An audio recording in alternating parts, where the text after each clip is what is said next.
Hello friends, welcome to the MPJS academy. I hope आप सभी अच्छे होंगे, पढ़ाई कर रहे होंगे, घर पे सेफ होंगे।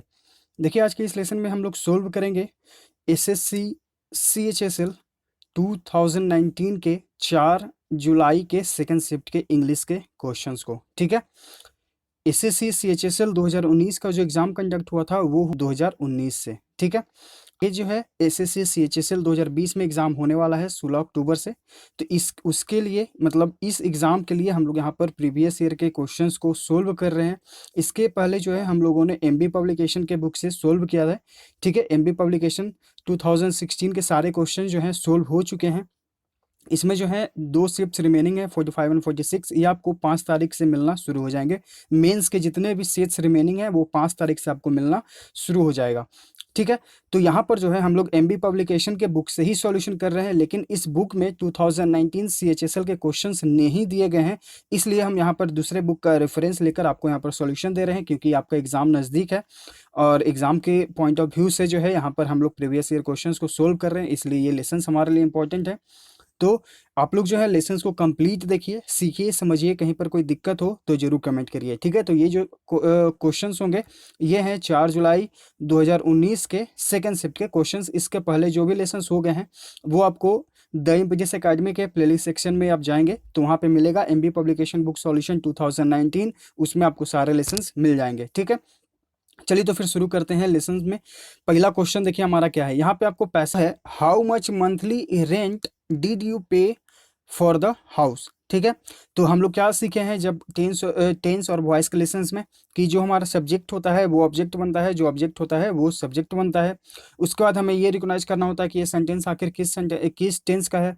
तो ये देखिए डिड का यूज हुआ है, तो ये पास्ट सेंटेंस में इंट्रोगेटिव सेंटेंस है, क्योंकि यहाँ देखिए इंट्रोगेटिव मार्क दिया गया है। इट मीन्स कि ये इंट्रोगेटिव सेंटेंस है। तो इसे हम लोग कैसे बनाएंगे, वाज या वेयर का यूज करेंगे, क्योंकि पास्ट इंडेफिनिट टेंस के फॉर्म को जब हम लोग पैसिव वॉइस में चेंज करते हैं तो वाज या वेयर का ही यूज करते हैं। ओके, तो यहाँ पर जो देखिए आपका ऑप्शन ए में इस का यूज हो गया है। ओके, अब यहाँ पर पास्ट इंडेफिनिट में है तो हम बीइंग का भी यूज नहीं करेंगे। यहाँ पर देखिए आपका इस का ही यूज हुआ है, ये भी एलिमिनेट। तो राइट आंसर यहाँ पे ऑप्शन सी है। ठीक है, तो आप अपने अगर रूल्स को याद रखे हुए रहेंगे तो आप जो है अपने ऑप्शंस को तुरंत एलिमिनेट करके राइट आंसर अपना चूज कर सकते हैं। ठीक है, तो अगर आपको टेंस या वॉइस में किसी टाइप का प्रॉब्लम है तो आप हमारे टेलीग्राम चैनल में जाएंगे, the MPJS academy.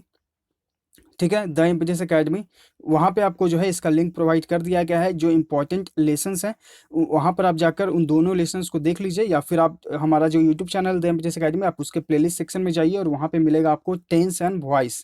Okay, tense and voice scroll करके नीचे देखिएगा तो उसमें आपको 2 लेसन्स सबसे नीचे रहेंगे, लगभग 1 घंटे का, यानी कि एक 32 मिनट का और एक 33 मिनट का। ये दोनों लेसन्स देख लीजिएगा तो वॉइस के हर एक टाइप का क्वेश्चन जो है आपको वहाँ पर समझ में आ जाएगा। तो राइट आंसर यहाँ पे ऑप्शन सी है। क्वेश्चन नंबर 77 देखते हैं। यहाँ पे आपको रॉन्गली स्पेल्ड को चूज करना है, यहाँ पर आपको बताना है। ऑप्शंस देखते हैं। ऑप्शन ए आपका है अटेंडेंस, मतलब होता है उपस्थिति। ये देखिए आपको रॉन्गली स्पेल चूज करना है, जबकि ये जो ऑप्शन ए आपका है अटेंडेंस, ये आपका करेक्ट स्पेल है। तो ये तो आपका ऑप्शन एलिमिनेट हो जाएगा। ठीक है, इसका मतलब क्या गया, उपस्थिति। ऑप्शन बी आपका है अलायंस, अलायंस भी ये करेक्ट स्पेल्ड है, इसका मतलब होता है संधि। एफिलिएट, ये आपका राइट आंसर है। एफिलिएट का जो करेक्ट स्पेल है वो होता है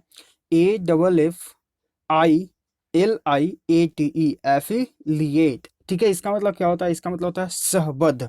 जैसे कि आप लोग देखते भी हैं कि ये कॉलेज जो है इससे एफिलिएटेड है, ये कोचिंग संस्थाएं इससे एफिलिएटेड है। ठीक है, तो एफिलिएटेड मतलब क्या हो गया कि सहबद्ध, किसी से जुड़ा हुआ होना। ठीक है, तो यहाँ पर जो यहाँ पर एल के बाद जो है आई मिसिंग है। एफिलिएट यानी कि सहबद्ध होना, और ऑप्शन डी आपका है एफ्लुएंस, यानी कि समृद्धि, प्रचुरता भी होता है इसका राइट आंसर, इसका अर्थ। ठीक है, तो यहाँ पर राइट आंसर ऑप्शन सी है। ऑप्शन सारे याद कर लीजिएगा, आपके लिए हर एक वर्ड इंपॉर्टेंट है। फिर देखते हैं आगे, यहाँ पे आपको फिल इन द ब्लैंक करना है। She kept her clothes neatly arranged in the fill in the blank. Neatly मतलब क्या होता है, एकदम साफ सुथरे तरीके से। ठीक है, नीट मतलब होता है साफ, यहाँ पर एल वाई यानी कि एडजेक्टिव है, तो यहाँ पर जो है इसका मतलब क्या हो गया, साफ सुथरे तरीके से। अब यहाँ पर देखिए जो ऑप्शंस हमारे हैं वो क्या क्या हैं। ऑप्शन ए आपका है गोडाउन, यानी कि गोदाम। ठीक है, लार्डर, इसका मतलब क्या होता है, इसका मतलब होता है गोदाम। वार्डरोब यानी कि कपड़े रखने की जगह, जिसे हम लोग अलमारी बोलते हैं। ठीक है, और ऑप्शन डी आपका है वेयर हाउस, मतलब कि गोदाम। राइट आंसर जो है यहाँ पे ऑप्शन सी है। सी कीप्ट हर क्लॉथ्स यानी कि उसने जो है अपने कपड़ों को रखा बहुत ही अच्छे तरीके से। कहाँ रखा? तो कपड़े कहाँ रखा जाता है? अलमीरा में। ठीक है, तो राइट आंसर यहाँ पे इसलिए वार्डरोब ऑप्शन सी सही आंसर है। बाकी ऑप्शंस जो हैं यहाँ पर तीनों का अर्थ गोदाम ही होता है, तो याद कर लीजिएगा। क्वेश्चन नंबर 79, यहाँ पे आपको जो बताना है फिल इन द ब्लैंक फिर से। ठीक है, the old man has lost his memory. ठीक है, the old man has lost his memory, he is suffering from. Options क्या क्या है? एनेस्थीसिया यानी कि बेहोशी, एनेसिया इसका मतलब क्या होता है? इसका मतलब होता है अम्ल का प्रभाव। ठीक है, ऑप्शन सी आपका है एम्ब्रोसिया, इसका मतलब होता है अमृत, मतलब जो देवता लोग सेवन करते हैं अमृत। और ऑप्शन डी आपका है एमनेसिया यानी कि भूलने की आदत। तो राइट आंसर यहाँ पे ऑप्शन डी हो जाएगा। देखिए यहाँ पर आपको बताया गया कि लॉस्ट हिज मेमोरी यानी कि भूलने की आदत, अपनी याद करने की क्षमता को वो भूल गया, यानी कि एमनेशिया। तो ये एमनेशिया मतलब क्या हो गया? होता है भूलने की बीमारी। ठीक है, तो इसका अर्थ आप लोग याद रखिएगा, OWS में भी ये पूछा जाता है। राइट आंसर यहाँ पे ऑप्शन डी है। क्वेश्चन नंबर 80, यहाँ पे आपको बताना है अपने जो अंडरलाइन सेक्शन को इंप्रूव करने की जरूरत है, तो ऑप्शंस में से करें, नहीं तो फिर नो इंप्रूवमेंट ऑप्शन के साथ जाएं। Those who have not received the invitation he should leave. देखिए आपका जो अंडरलाइन सेक्शन है ये है ही शुड लीव। ठीक है, चूंकि हम देख रहे हैं कि यहाँ पर दोज का यूज हुआ है, तो दोज जो है एक प्लूरल सब्जेक्ट को शो करता है। ठीक है, दोज किसको शो करता है? एक प्लुरालिटी के यानी कि बहुमत को शो करता है। ठीक है, बहुत सारे लोगों को।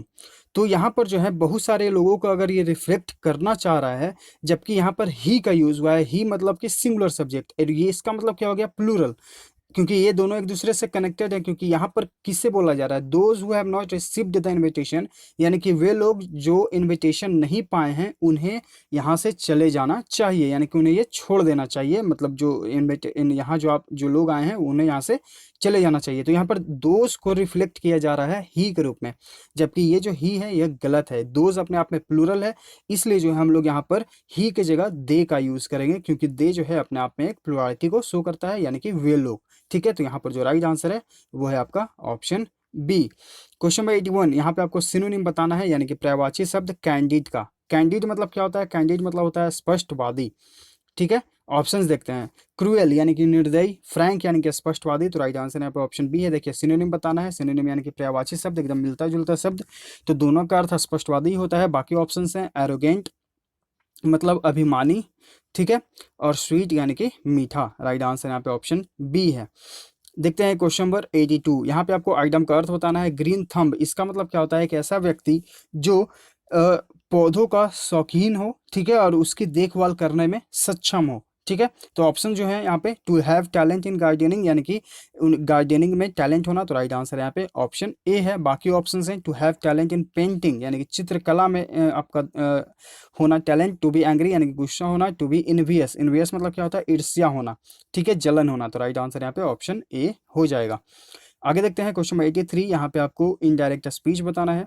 सी said Deepak slipped when he was trying to escape. देखिए आप अगर आप किन्हीं को भी डायरेक्ट एंड इनडायरेक्ट स्पीच में किसी भी टाइप के क्वेश्चन में प्रॉब्लम अगर है, ठीक है, तो आप हमारा टेलीग्राम चैनल जो है उसका डिस्क्रिप्शन लिंक दे दिया गया है, आप वहाँ पर जाएं और हमारा टेलीग्राम चैनल है जैसे कि आप उसे ज्वाइन करें। और वहाँ पे मैंने 2 या 3 दिन पहले ही नारेशन के नाम से एक PDF जो है शेयर किया है। ठीक है, तो आप लोग सभी जो है उस PDF को अच्छे से पढ़ लीजिए। वहाँ पे आपको हर एक टाइप के क्वेश्चन को बेसिक के साथ बताया गया है। ठीक है, तो आप वहाँ पर अगर उस PDF को पढ़ लेंगे तो आपको हर एक क्वेश्चन बन जाएगा ईजिली। ठीक है, तो यहाँ पर जो इसका राइट आंसर है वो है आपका ऑप्शन डी। आगे देखते हैं क्वेश्चन नंबर 84, यहाँ पे आपको आइटम का अर्थ बताना है। आइटम का अर्थ बताना है हेड इन द क्लाउड्स, इसका मतलब क्या होता है? इसका मतलब होता है कि बी इम्प्रैक्टिकल और अपसेंट माइंडेड। ठीक है, यानी कि कोई व्यक्ति जो है एकदम अपसेंट माइंडेड है, वो अपने ही विचार में खोया हुआ है, उलझा हुआ है उसमें। ठीक है, यानी कि वो सपना देखते रहता है, हमेशा अपने विचारों में ही खोया हुआ रहता है। तो ऑप्शंस देखते हैं। टू बी वेरी टॉल यानी कि लंबा होना। टू फील गिडी यानी कि गिडी मतलब क्या होता है? चक्कर आना किसी को। ठीक है, तो ये भी eliminate. To be very lazy यानी कि आलसी होना। टू डे ड्रीम यानी कि सपना देखते रहना, अपने ही ख्यालों में खोए रहना। तो राइट आंसर यहाँ पे ऑप्शन डी हो जाएगा। क्वेश्चन 85, यहाँ पे आपको एंटोनिम का अर्थ बताना है। एंटोनिम यानी कि विपरीत शब्द। म्याग्र इसका मतलब क्या होता है? इसका मतलब होता है अल्प। कमी। अब इसका एंटोनिम बताना यानी कि विपरीत ऑप्शंस देखते हैं। माइनर, माइनर मतलब क्या होता है, नाबालिग होता है, इसका मतलब अल्प भी होता है, तो ये सिनोनिम भी हो सकता है, लेकिन यहाँ पे हमें बताना है एंटोनिम, इसलिए ऑप्शन एलिमिनेट। ऑप्शन बी आपका है प्लेंटीफुल यानी कि प्रचुर मात्रा में, तो राइट आंसर यहाँ पे ऑप्शन बी हो जाएगा। इसका मतलब हो गया कमी और इसका मतलब हो गया प्रचुर मात्रा में, एक जगह कमी और एक जगह अधिकता है। ऑप्शन सी आपका है स्कार्स यानी कि दुर्लभ या फिर कमी, कॉमन यानी कि समान, right answer option B. Question 86, हर एक वर्ड का आप लोग अर्थ याद करते जाइएगा, हर एक वर्ड आपके लिए इंपॉर्टेंट है, इसलिए हम हर एक वर्ड का आपको अर्थ बताते जाते हैं, ताकि आप जो है हर एक वर्ड को डिक्शनरी में जाकर सर्च ना करें, डायरेक्ट आप यहाँ पर अच्छे से लेसन को देख लेंगे तो आपको हर एक वर्ड अच्छे से याद भी हो जाएगा। ठीक है, तो आप अपना टाइम जो डिक्शनरी में सर्च करेंगे उससे बेहतर है आप यहाँ पर अच्छे से लेसन को देख लीजिए कंप्लीट, तो आप ऑटोमेटिकली अच्छा से याद हो जाएगा, समझ में भी आ जाएगा। आगे देखते हैं OWS, a remedy for all diseases, यानी कि एक ऐसा उपचार सभी रोगों के लिए, उसे क्या कहा जाता है, उसे कहा जाता है पैनेसिया यानी कि रामबाण, जो सभी बीमारियों को, सभी तरह के रोगों को दूर करे। ठीक है, ऑप्शन ए आपका यहाँ पर राइट आंसर है। बाकी ऑप्शंस देख लेते हैं। एंटीबायोटिक, इसका मतलब क्या होता है, इसका मतलब होता है प्रतिजीवी, ठीक है, या फिर जीवाणुनाशक। ठीक है, एंटीडोट, इसका मतलब क्या हो गया, इसका मतलब हो गया कि औषधि, विषहर औषधि, ठीक है, मतलब कि जो औषधि, जो ऐसा औषधि जो विष को हर लेता है। ठीक है, या फिर प्रतिकार भी होता है इसका मतलब। ऑप्शन डी आपका है पैटेंट, इसका मतलब हो गया एकस्व, जैसे हम लोग जानते हैं कि पैटेंट कोई करा लेने के बाद जो है उस चीज़ पर आपका अधिकार होता है, वही यहाँ पर एकस्व हो गया, या फिर एक तरह का लाइसेंस भी होता है, तो राइट आंसर यहाँ पे ऑप्शन ए है। क्वेश्चन 86 यहाँ पे आपको, सॉरी 87 यहाँ पे आपको बताना है सिनोनिम सेन का। सेन, सेन मतलब क्या होता है, सेन मतलब होता है समझदार। कल हम आपको एक वर्ड बताए थे इनसेन, अगर आप लोगों ने लेसन को देखा है अच्छे से तो आपको याद होगा, कल मैंने एक वर्ड बताया था इनसेन, इसका मतलब क्या होता है पागल, और इसका मतलब सेन मतलब हो गया समझदार, तो ये दोनों एक दूसरे के विपरीत हैं, याद रखिएगा। अब यहाँ पर देखिए सिनोनिम बताना है, सिनोनिम मतलब कि समझदार। ऑप्शंस देखते हैं। सेंसिबल यानी कि समझदार, तो राइट आंसर हमें ऑप्शन ए के रूप में मिल गया। बाकी ऑप्शन हैं क्रेजी यानी कि पागल, सेंसिटिव यानी कि संवेदनशील, फुलिश यानी कि मूर्ख, तो राइट आंसर कौन सा हो गया हमारा ऑप्शन ए। देखिए आप सभी से एक रिक्वेस्ट भी हमें करना है, जैसे कि आप सभी जो हैं जो बैचलर रहते हैं या अगर फैमिली के साथ भी रहते हैं तो आप लोग दूध का पैकेट कैरी करते हैं, या आप सभी के घर में दूध का पैकेट आता होगा। ठीक है, जिनके घर में आता है वो तो ये काम कर सकते हैं। ओके, जिनके घर में दूध आता है ये जो लाते हैं, ठीक है, तो जब भी आप दूध के पैकेट के काटें तो एक हिस्सा आप यहाँ पर छोटा सा इसे काटते हैं, ठीक है, दूध निकालने के लिए कोई भी बर्तन में, तो ये जो छोटा सा हिस्सा काटते हैं तो इसे आप अलग ना करें प्लास्टिक से। ठीक है, इस छोटे से हिस्से को आप अलग ना करें, थोड़ा सा उसे जो है इस प्लास्टिक में ही जुड़े रहने दें।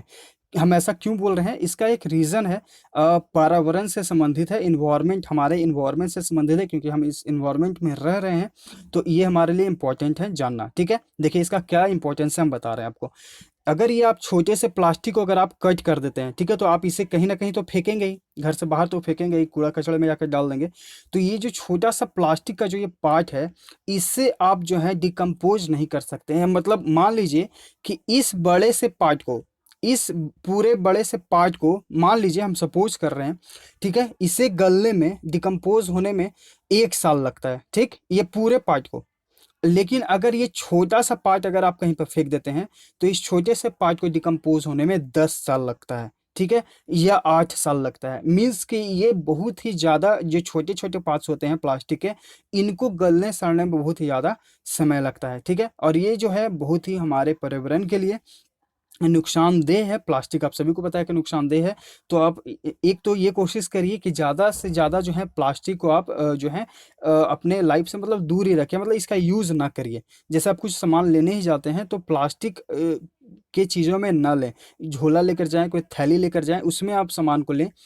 या फिर जैसे अब ये तो दूध का पैकेट है, ये तो प्लास्टिक में ही आएगा, तो इसमें आप क्या करें कि छोटे से पार्ट को इसको अलग ना करें, इसे साथ में ही रहने दें, ताकि जब ये इसका जो बायोग्रेड करने का जो प्रोसेस है वो जल्दी थोड़ा हो सके। ठीक है, ये छोटा सा पार्ट बहुत देर से गलता है, इसलिए जो है यहाँ पर ये हमारे इन्वायरमेंट से रिलेटेड चीज़ है, तो आप लोग प्लीज़ इस पर थोड़ा सा ध्यान रखिएगा। अगर आप घर में रहते हैं तो थोड़े आप जो अपने फैमिली को भी बता सकते हैं कि हाँ ये थोड़ा सा प्रॉब्लम है, तो वो आपकी बात को समझेंगे, क्योंकि हम सभी इन्वायरमेंट में रह रहे हैं, तो ये हमारा कर्तव्य है कि इन सब चीज़ों का थोड़ा सा ध्यान रखें। ठीक है, चलिए आगे देखते हैं क्वेश्चन नंबर 88।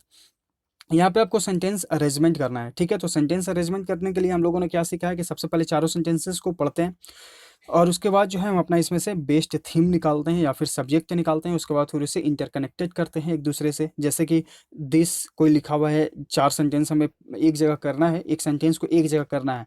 तो पार्ट ए में है दिस, पार्ट बी में आपका इज, पार्ट सी में आपका है ए और पार्ट डी में है बुक। ठीक है, तो आप इसे कैसे अरेंज करेंगे? दिस इज अ बुक, यही होगा। तो ये आप कैसे करेंगे, कैसे किया आपने? क्योंकि आपका इस पर अंडरस्टैंडिंग बना हुआ है, आप इसे रेगुलर इस चीज़ को देख रहे हैं। तो अभी भी जो है हम लोग इस चीज़ को रेगुलर देख रहे हैं। आई होप आप सभी जो है इस पर प्रैक्टिस कर रहे होंगे। हम डेली आपको बोलते हैं कि आप लोग जो है इस पर बेटर प्रैक्टिस करते रहिए, तभी आप बेटर और हो पाइएगा। क्योंकि सीजीएल मेंस में आपको 20 क्वेश्चंस मिलेंगे इसको बनाने के लिए। तो आप जितना इस पर प्रैक्टिस करिएगा उतना आप बेहतर होते चले जाइएगा। और ये जो अभी हम आपको एक मैसेज दिए हैं छोटा सा प्लास्टिक के बारे में, अगर आप जो भी लोग इस लेसन को कंप्लीट देखते हैं तो आप ज़रूर कमेंट करिएगा कि हाँ मैंने इस चीज़ को सुना है, आपकी बातों को सुना है, और मैं कोशिश करूँगा या करूँगी कि इस चीज़ को जो है हम इम्प्लीमेंट कर सकें अपने लाइफ में, एग्जीक्यूट कर सकें, अपने घर में भी बताएं। तो आप लोग ज़रूर कमेंट करिए कि हाँ मैंने इस चीज़ को देखा है और मैं इस चीज़ को कोशिश करूँगा या करूँगी कि हाँ ऐसा ना हो। ठीक है, तो ये सभी से एक मतलब मेरा पर्सनल रिक्वेस्ट है। ठीक है, चलिए अब आगे देखते हैं। अब यहाँ पर हम लोग सेंटेंसेस को जोड़ते हैं। चलिए, तो यहाँ पर देखिए, जैसा कि हम लोग जानते हैं सेंटेंस को जोड़ने के लिए सबसे पहले पढ़ेंगे। तो यहाँ पर जैसे ही आप पढ़ेंगे तो देखेंगे कि एक बात हो रहा है टेलीविज़न के बारे में। Watching television continuously is very harmful for the eyes. यानी कि अगर आप रेगुलर यानी कि लगातार टीवी को देखते हैं तो वो हमारे आँख के लिए हानिकारक है, हार्मफुल है। Children are the most adversely affected. Children यानी कि जो बच्चे होते हैं वो बहुत ही ज़्यादा इस पर जो है प्रतिकूल प्रभाव पड़ता है। अफेक्टेड यानी कि प्रभाव, एडवर्सली यानी कि प्रतिकूल। प्रतिकूल यानी कि उनके अच्छे के लिए नहीं, अनुकूल होता है अच्छा और प्रतिकूल होता है उनके लिए बुरा।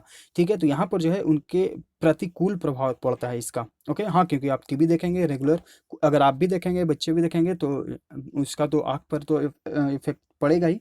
उसके बाद है कि their eyesight goes weak from their childhood. अगर वो रेगुलर टीवी देखते रहेंगे तो उनका आँख तो खराब होगा ही उनके बचपन से। और इसके बाद जो है this debilitating effect on eyes results in severe headaches as well.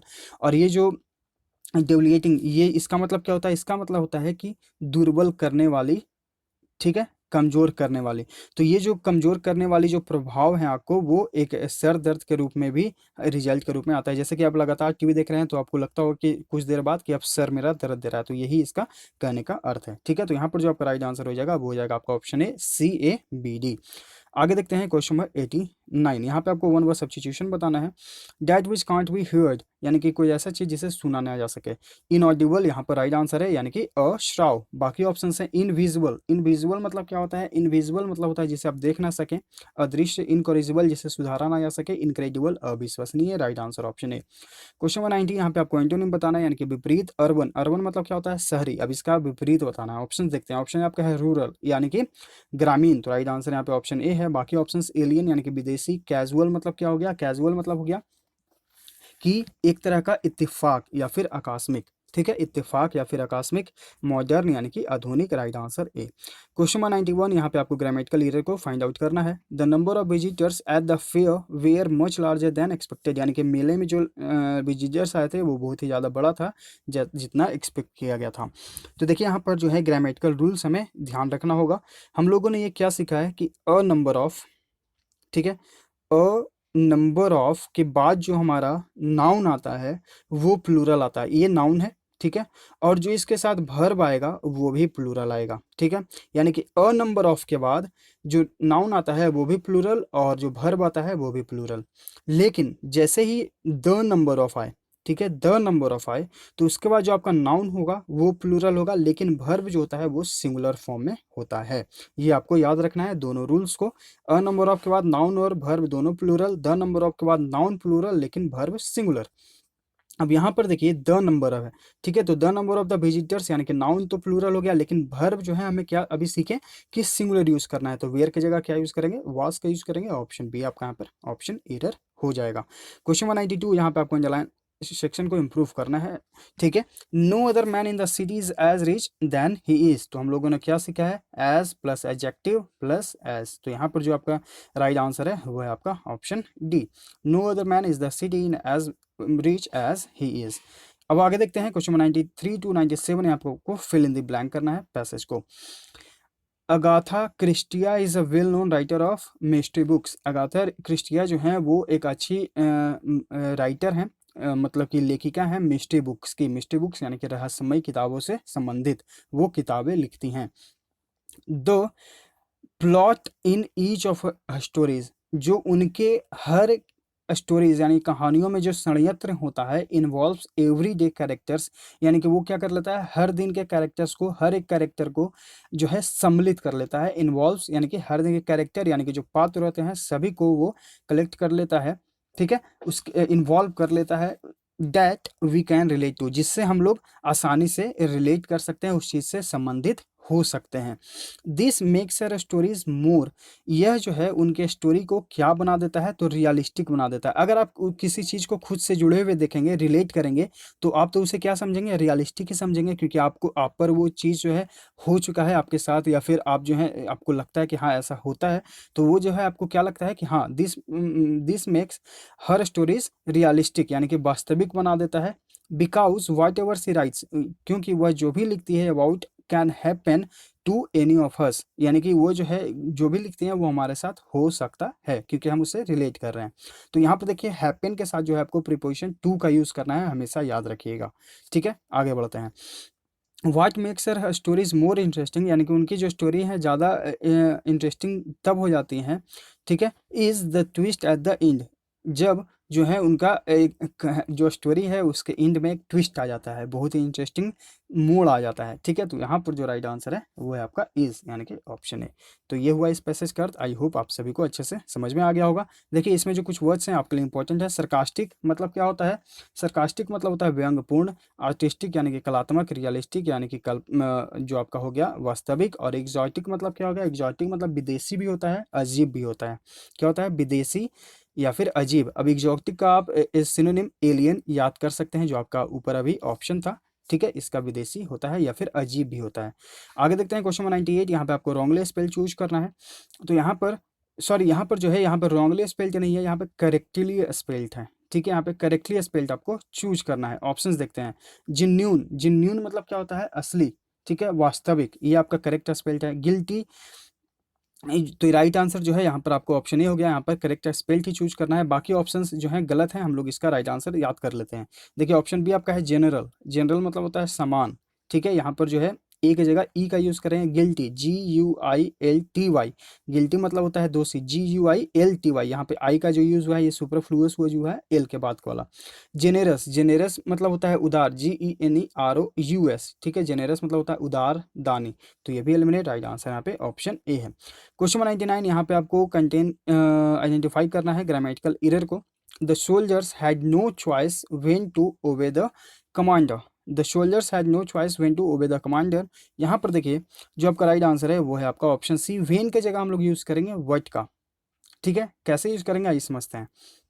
देखिए एक सेंटेंस हम यहाँ पर लिख रहे हैं, there is nothing but water. ठीक है, there is nothing but water. इस सेंटेंस का अर्थ क्या हुआ, इस सेंटेंस का अर्थ हुआ कि यहाँ पर कुछ और नहीं है पानी के अलावा। ठीक है, पानी के अलावा यहाँ पर कुछ नहीं है, नथिंग बट यानी कि के अलावा। ओके, अब यहाँ पर देखिए the soldiers had no nothing. ठीक, यहाँ पर ये रिलेट कर रहा है चॉइस व्हेन टू। अगर हम यहाँ पर वट कर लेते हैं तो वो नथिंग बट वाला आ जाएगा कॉन्सेप्ट, नथिंग बट यानी कि के अलावा। जो सोल्जर्स हैं उनके पास जो है कमांडर का जो आज्ञा था उससे, उसका आज्ञा का पालन करने के अलावा कोई और चॉइस नहीं था, कोई और रास्ता नहीं था। ठीक है, तो के अलावा के लिए हम लोग यहाँ पर बट का यूज करेंगे। क्वेश्चन नंबर 100, यहाँ पे आपको जो है सेंटेंस अरेंजमेंट करना है। ठीक है, तो आइए पढ़ते हैं इन सेंटेंसेस को। तो यहाँ पर आप देखेंगे कि सबसे पहले बात हो रहा है एक मिसलीड के बारे में, कि it is a misleading to imagine that the computers can think like humans. यानी कि ये हम इमेजिन में गलत सोचते हैं कि जो कंप्यूटर्स हैं वो ह्यूमंस की तरह सोचते हैं। ठीक, उसके बाद है कि दे कांट डू सो, जो कंप्यूटर्स हैं वो ऐसा नहीं कर सकते हैं। ठीक, उसके बाद जो है कि they have no mind of their own, क्योंकि उनके पास जो है अपना दिमाग नहीं होता है, वो हम लोगों के द्वारा यानी कि इंसान के द्वारा बनाए गए हैं। However they make it possible for people to accumulate thoughts, जो भी हो वह यह लोगों को विचार करने के लिए मतलब कि मजबूर कर देते हैं। यहाँ यहाँ पर जो एक्यूमुलेट वर्ड यूज हुआ है, इसका मतलब होता है एकत्रित करना, संचय करना। ये वर्ड आप लोग याद रखिएगा, ठीक है। तो यहाँ पर जो है राइट आंसर एकत्रित करना, संचय करना, एक्यूमुलेट मतलब। तो यहाँ पर जो आपका राइट आंसर है वो है आपका ऑप्शन ए, BDAC, ठीक। तो ये हुआ 4 जुलाई 2019 CHSL के सेकंड शिफ्ट का क्वेश्चंस का सॉल्यूशन। आई होप आपको हर एक वर्ड, हर एक क्वेश्चन अच्छे से समझ में आ गया होगा। तो समझाने का तरीका अच्छा लगा तो प्लीज़ लाइक करिए, लेसन्स को ज़्यादा से ज़्यादा शेयर करिए अपने स्टडी ग्रुप्स में, ताकि और लोग जो हैं इसे देखें, समझे, सीखें और हमारे साथ जुड़ें। अगर आप नए हैं तो चैनल को सब्सक्राइब कर लीजिएगा, ताकि आपको बस नोटिफिकेशन जाता रहे, आप अपडेट होते रहें। मिलते हैं आगे के लेसन्स में। Thank you.